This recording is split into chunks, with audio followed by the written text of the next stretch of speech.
I'm Jeff Altman, the Big Game Hunter. I'm a career and leadership coach, the head coach for JobSearchCoachingHQ.com. And welcome.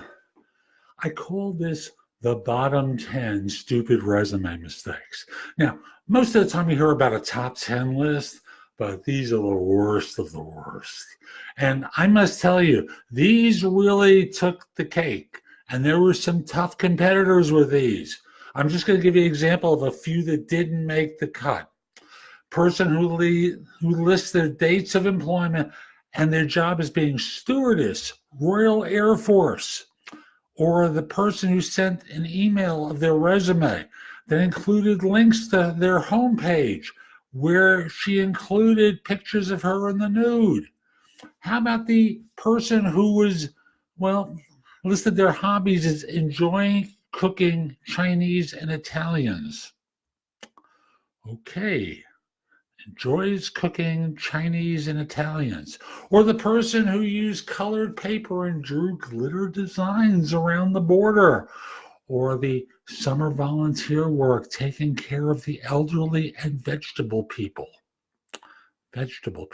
These didn't make the cut, but I'm going to talk about 10 terrible mistakes and lessons learned from it. Okay, so the first one is the person who included a letter from their mother. And obviously you don't do that, but think in terms of letters of reference that you would include. Just don't. No letter of reference is believable because who's going to submit a bad reference, right? Oh, this is a hard work. No one's going to say, Joey was here half the time and we fired him for incompetence. No, they don't do that. All letters of reference are good letters of reference. As such, people tune them out. Whether it's from your mother or someone else, it's like getting a letter from your mother. Next one, this is number 9 on the list. Skills, strong work ethic, attention to detail, team players, self-motivated, attention to detail. Notice, attention to detail, repeated there twice. You've got to have a visual scan of your resume before you send it to anyone, for the simple reason that it's very easy for things to get through spell and grammar checker. In this particular case, grammar checker would have caught it, but there are things that spelled correctly and phrased correctly will get through. And I think I have an example of that. And if I don't, well, just trust me, it happens that way. Number 8, hobbies. Ready for this one? Drugs and girls. Someone actually put that on their resume. So my point here is don't include hobbies, because frankly, hobbies are one of those things that recruiters, both corporate and third party, and hiring managers have an opportunity to attach to and make fun of. The only hobbies that you include are something where you do something spectacular and really interesting. Everything else, Next one, number 7, candidates who include their family medical history. You don't do that, obviously. And the lesson here is about including extraneous things that take away from your qualifications to do the job. I have no idea what kind of position this person applied to, but I'll just simply say the relevance of their family medical history to any job I could imagine. I just can't see it. So just stick with stuff that's relevant. This one's an obvious mistake. The candidate who listed their email address as pornstar_delight at the domain. You have a professional email address, or one that at least is normal. Not something like this, okay? Next, number 5. My duties included cleaning the restrooms and seating the customers.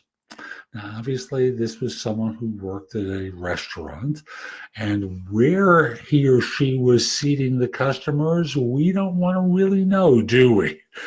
Always check your grammar. This was the grammar error here, because this got through a grammar checker, And the impact here is, it's just a laughable statement that they were seating the customers after, listing that they were cleaning the restrooms.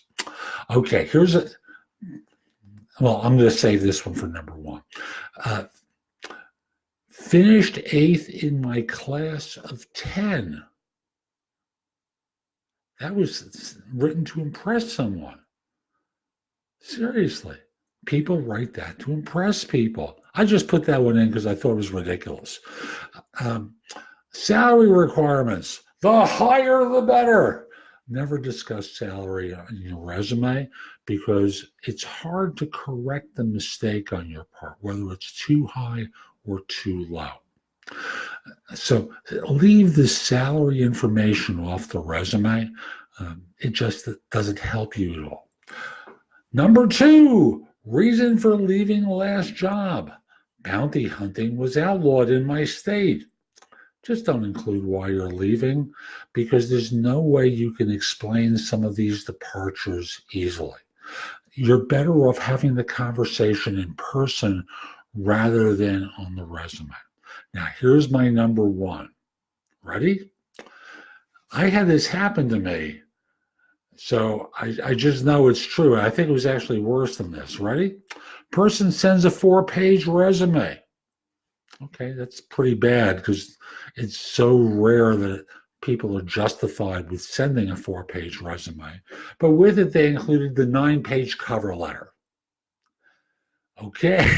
You didn't have enough space in the resume to be able to put all that material in, so you sent a 9-page cover letter with it. No one reads cover letters. If you do send a cover letter, make it the body of the email and use it as a case for your candidacy. Summarize the points of your background that are relevant to the job description and just don't vomit all over people with enormous cover letters that cover things that they don't care about. I'm Jeff Altman. I hope you enjoyed this one.